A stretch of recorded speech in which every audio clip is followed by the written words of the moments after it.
I'd love to hear President Paul Kagame talk about what he sees as the role of universities like Tufts in using research and active citizenship to reduce the possibility of genocide in the future and help communities recover from genocide.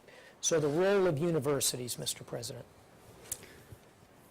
Well, the role of universities falls very well within our own vision, the one we have put in place to reconstruct our country.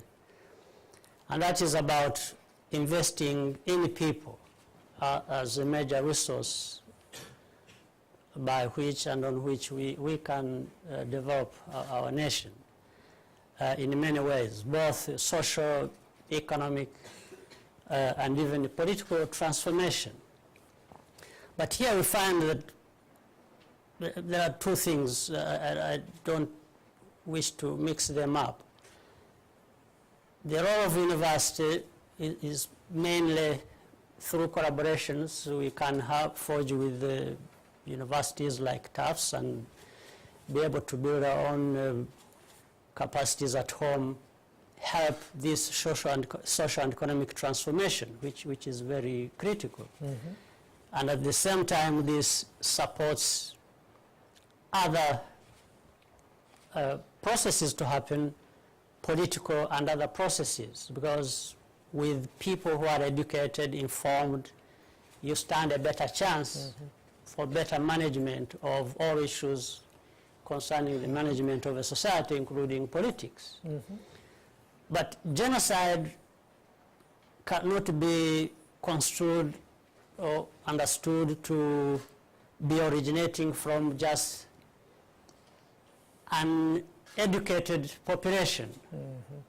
Because, in fact, what the lessons we learn in our own case is that those who led and participated more in the genocide, in the conduct of it, were the few that were educated in our country. So the education used correctly, like just politics, if politics is correct, is about the real issues for human development, then you would not have genocide. But genocide and education, you wouldn't say genocide happened because there was lack of education. But lack of education facilitates, makes it easy for manipulations, for the kind of ideology to thrive, because at the end of the day, those who planned and carried out genocide were just exploiting ignorance or even poverty, if you will. Yes. They would just, sell anything to the population, and the population would follow. So you are better off with education, with different capacities, with social and economic development levels that are higher than we had in Rwanda during the time of genocide. There is a better chance that you would avoid that. But still, it remains to the politics of the country. How are the leaders managing the country? On what basis? If you practice politics of division, you teach people how different they are and how that is more important to them than how similar they are, then you have a problem.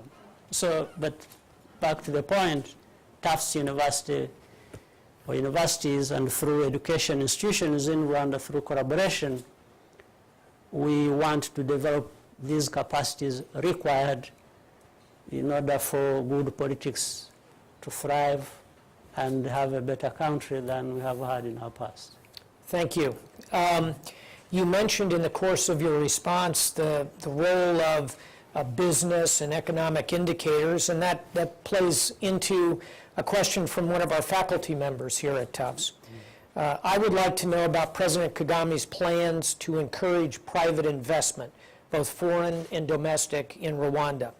Rwanda is now ranked the second highest in Africa on World Bank's Doing Business indicators. Congratulations. Private investment is essential for stimulating productivity growth and job creation. This is a faculty question because it kind of goes on and on. Are there any signs that it is picking up, and what more can be done to encourage it? I would like as many details as the president is willing to provide. Would the faculty member who wrote this please raise okay. So, in a nutshell, what are your plans to encourage private investment, Mr. President? Yes, but for a lot of details, I want to invite the person who raised the question to come and visit us in Rwanda, and we will give him as many details as okay. There's an invite for somebody. Yes, but what we've been trying to do is invest in people, develop the capacities for skills, for employment, and education. And then we have also invested in infrastructure, both soft and the hard infrastructure, to be together so that, you know, that can facilitate the private sector to thrive. And we have then prepared this enabling environment. That's why on record, as somebody said, there is ease of doing business in Rwanda that ranks Rwanda among the top, not only in Africa, but the rest of the world, especially as the fastest reforming country in the area of business. Rwanda ranks always number 1 or number 2 globally in that rate at which we are reforming. But really the whole idea is to make sure that we lay the ground for domestic and external investments to thrive and therefore absorb the population, both in terms of facilitating employment, but also building on the skills that we have developed in our people. And in fact, for us, we have faced a lot of challenges, but the challenges have also become an opportunity in a sense. They have pushed us to think hard about certain realities. For example, in the area of doing business, why we have come out like this and many other things where we rank very highly, it's about indicators on corruption, it's about the ease of doing business, it's you know, different indicators of this kind. We rank very highly. And for the simple reason, if we don't work on this and rank very highly and make ourselves attractive and you know, work on specific things like this, then we stand no chance of survival. Because instead of people choosing to come to Rwanda, if this is not there, they will choose to go somewhere else. So we simply had no choice but to invest everything. We looked at the laws that would facilitate and make it easier for people to do business. We looked at ways people can access finance and capital to do business, and how people can bring in their money and invest, and make more money, and repatriate what they have earned so easily.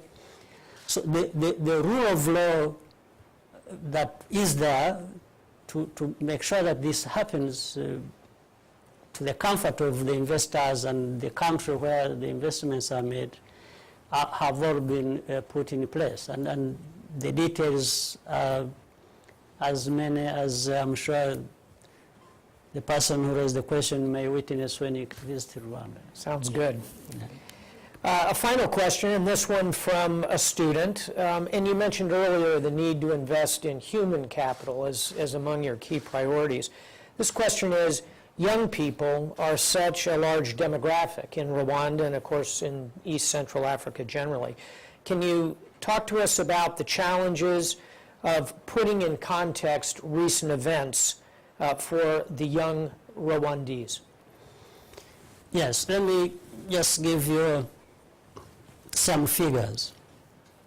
Under 20 is 50% of our population. Wow.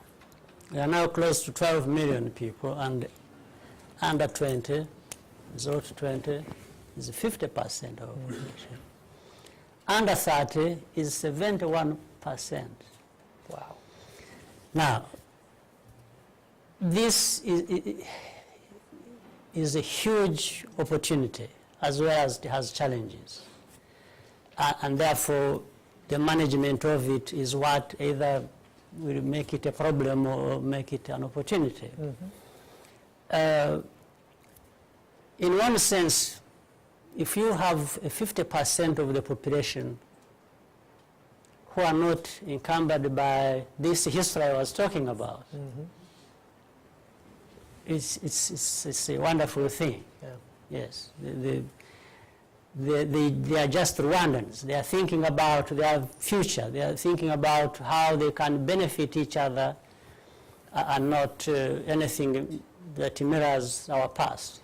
Even in fact, they are under 30 because that means by the time genocide happened, 10. they are just 10. So you can count really 70% of our population not carrying this burden of our history in terms of how it influences their thinking. But of course, if you have a population like this and they are not educated, they have no skills, they cannot find employment, then that can be a challenge. Of course. A very big challenge. So that's why we invest a fifth of our national budget goes into education, 20%. Another big chunk goes to health sector. So we have education and health taking the biggest chunks of our national budget. This is how much we are thinking about this population and how to invest in them, to have skills, to have education.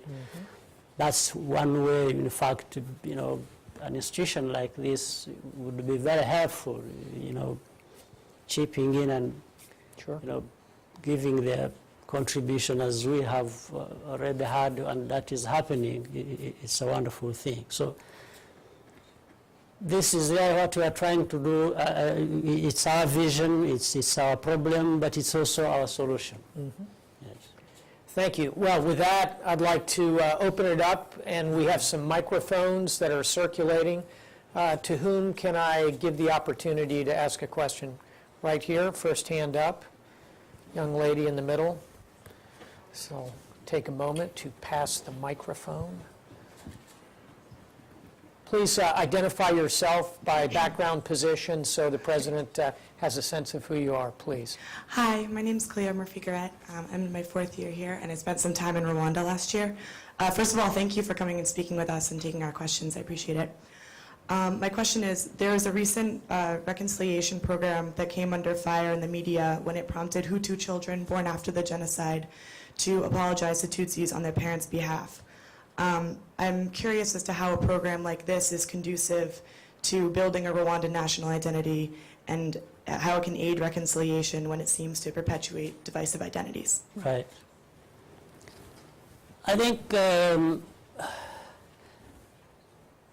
media or some other people are fond of distorting what we are doing. Nonetheless, we still get good results from what we are trying to do. The origin of that and what it is not how it is put. Nobody has been told or forced to apologize for things they are not responsible for, or to apologize for others. No, that's not what it is. In fact, it is called the process, and the idea is named Ndu Munyarwanda. Ndu Munyarwanda means you are stressing the national identity, the identity of being Rwandese, not Hutu, Tutsi, Twa, as we have known in the past.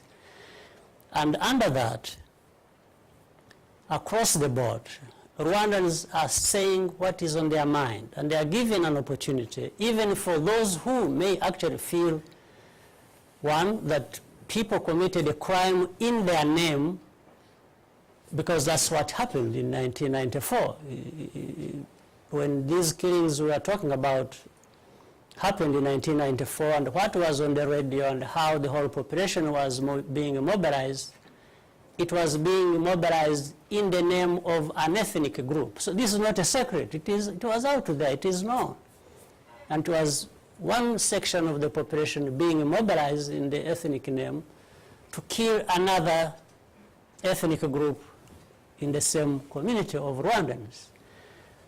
And in fact, many Rwandans, including, say, those either who actually have maybe gone through the courts, the Gacaca courts or the traditional courts, and answered and were held accountable and answered their charges and are now free or beat those who are related to them. For them, they are happy to come out and say, you know what happened in our history was wrong. Nobody should have used our name to commit such a crime because we did not subscribe to that. And in fact, they needed an opportunity to come out openly and say that it's another healing process among many other efforts that we have carried out in the country as we move to consolidate reconciliation and as we go through the process of justice, which we are now actually leaving behind us because, like Gacaca courts have already wound up and they are no longer running. They went for about 10 years and we have ended the process. Now, that was to take over from Gacaca, where people come out and speak and freely talk about their own history, about their own association, about others, and so on and so forth. It's something that Rwandans are very happy about, and it's working. It's consolidating national unity that we seek to have to leave the sectarian politics behind us. Others? Sir, right here.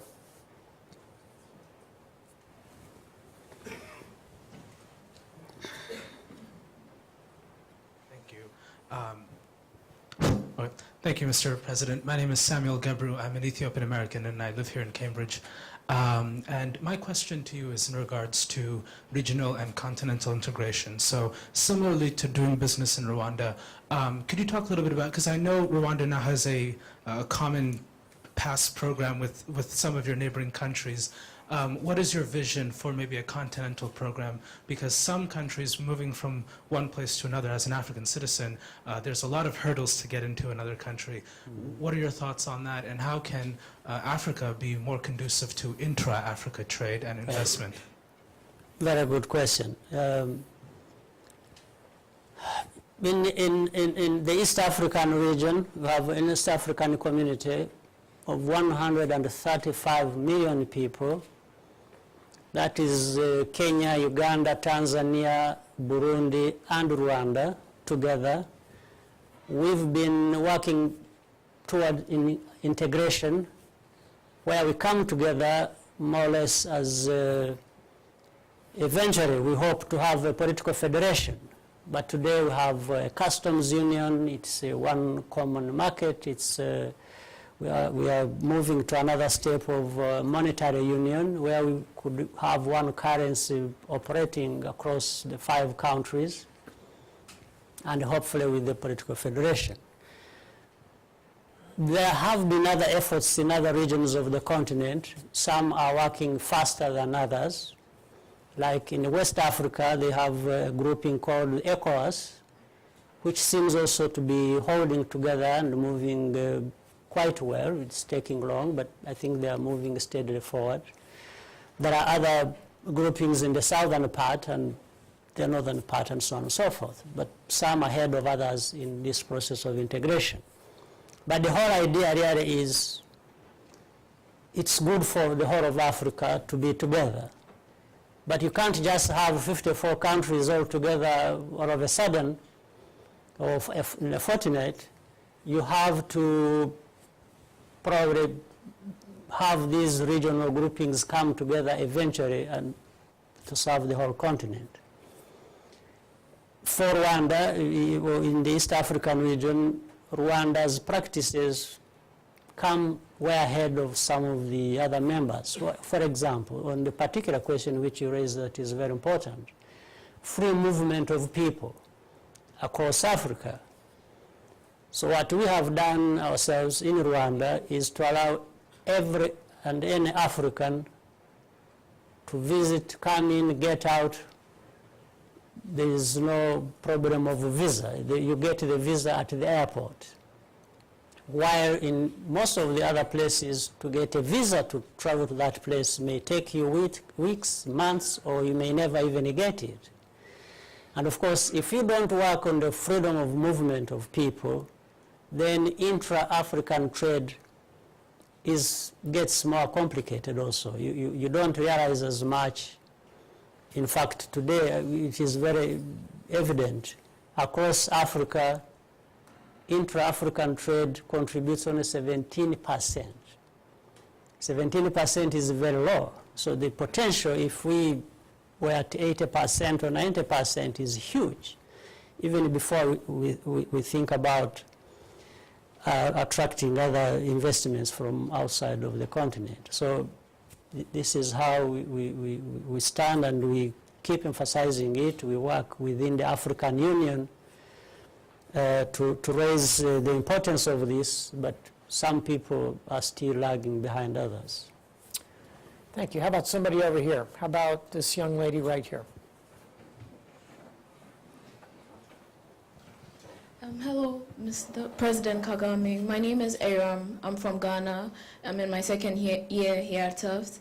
And I just want to say thank you so much for coming in, and thank you so much for harping on the fact that Africa needs to be self-reliant. My major question is, what is, on the whole African continent, what is it looking like? What is our journey towards self-reliance looking like? Because for some of us looking in from the outside, it seems like Africa is stuck in a vicious cycle of reliance on the West or from other places through things like foreign aid, and it seems also that international trade is not in our favor. So how is our journey towards self-reliance really looking like? Right. What is looking like is there is good progress, but we are not where we want to be yet. In fact, far from that, because again of what I was saying, there is general understanding, and I think across the board in Africa, people understand the need for integration, the need to work together, the need for self-reliance, and so on and so forth. But it's one thing to know what you need, and another to do what fits what you need. And that's where the major difference is. We are still not doing exactly what we know we need to do in order to be where we have chosen, or in the direction we have chosen to move. But I think the way Africa was 10 years ago is not the way it is today. There is progress, literal progress. Nonetheless, some progress, but we need to move faster than we are actually moving. This is the major challenge. And again, as you have a point, you are making a point. As we struggle and make this progress, then there are things that always develop that tend to make the reverse of what we have been doing. Different trouble spots. We have Central Africa falling apart, Central African Republic, we still have Somalia, then there's Mali the other day, then there's... So some of these things have roots in the long history. Some of it I have touched in my speech, but we shouldn't use that as an excuse anyway. We just needed to have drawn lessons from that, and then we just keep moving forward. And I think we have time for one more. How about something right over here?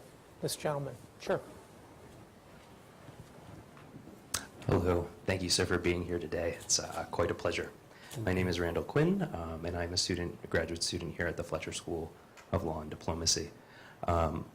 My question today is, given your recent statements dismissing allegations of seeking a potential third political term, I wonder if you might comment on your vision for the political future of Rwanda, both in the near future and post-2017, and specifically, what do you see for the future of the RPF and your potential role, if any, in it? Yeah. the same in every country. I'm asked these questions every day, but they always come as a surprise. But seriously, on the other hand, I think at some point we need to leave countries and people to decide on their own affairs. That's number one. That's a big problem always. But why I'm saying that, you know, I have been asked when or whether I'm going to leave office right at the time I was starting office.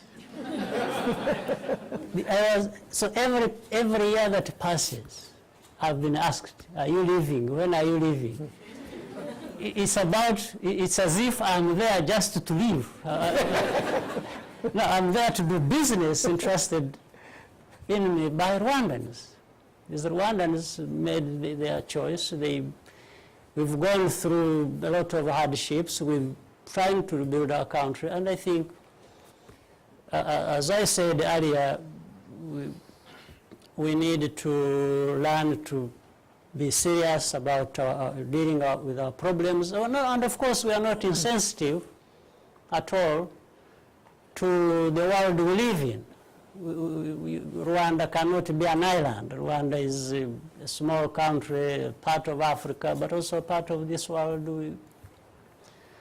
we live in. So we are not insensitive to that. But at the same time, before you come to that, I think we need to sort out ourselves out at home and do things. And as we respect ourselves and respect others, I think we need to be respected and respected as to our choices about what we need to do for ourselves. So I don't know what answer to give you on that, but let's wait and see what happens as we go. And for whatever will happen, we'll have an explanation. Well, on that interesting note, I think we'll say thank you to the President for a candid and wonderful conversation. Thank you.